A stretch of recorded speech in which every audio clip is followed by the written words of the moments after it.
Party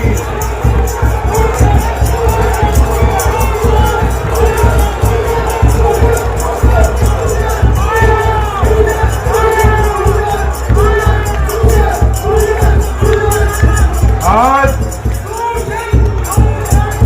party के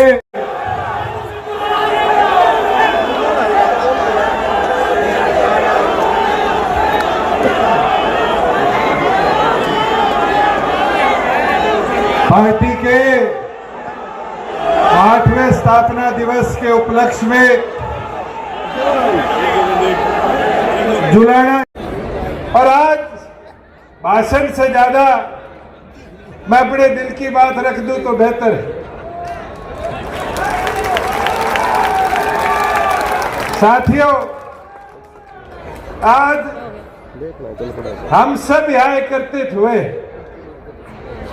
मगर 5 साल 5.5 साल पहले के अगर पल की बात करें तो आज मैं कुछ आप लोगों से पूछ लूं।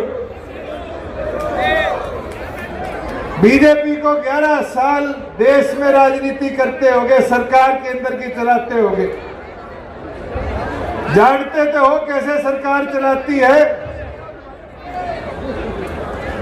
अगर 2019 में गठबंधन नहीं करते तो कोई और चारा था? बता दो। आज अमरजीत खड़ा है यहाँ,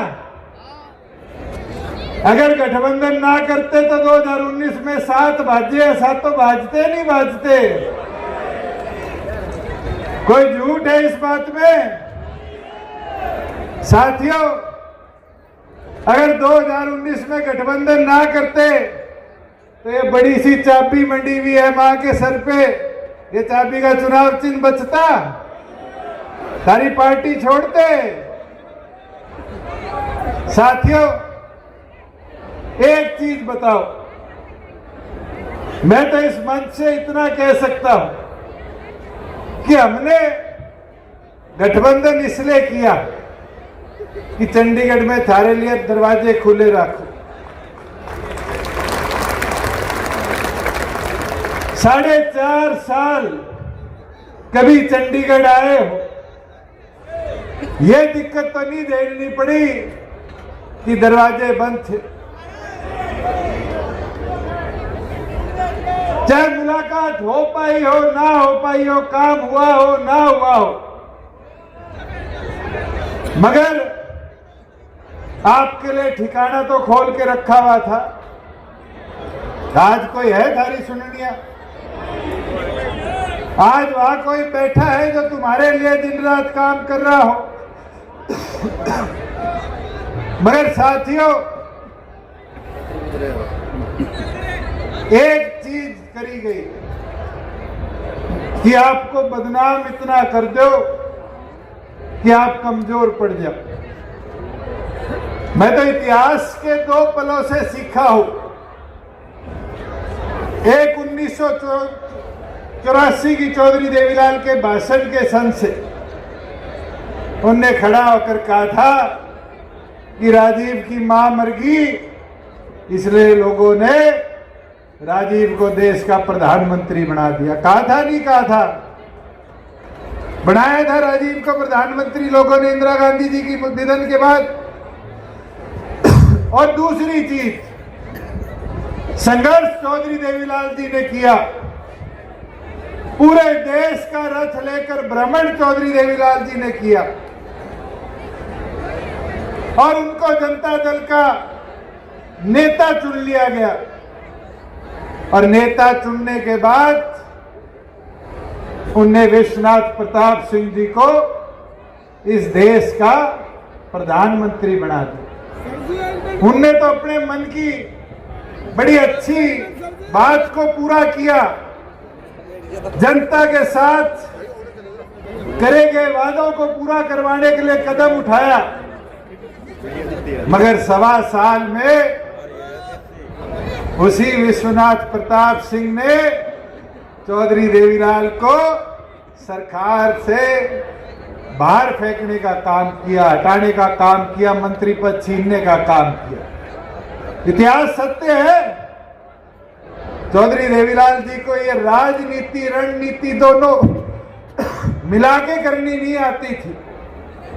उनने जब काम किया अपने दिल से काम किया, मगर उनके साथ भी समय समय पर धोखा हुआ। इतिहास है।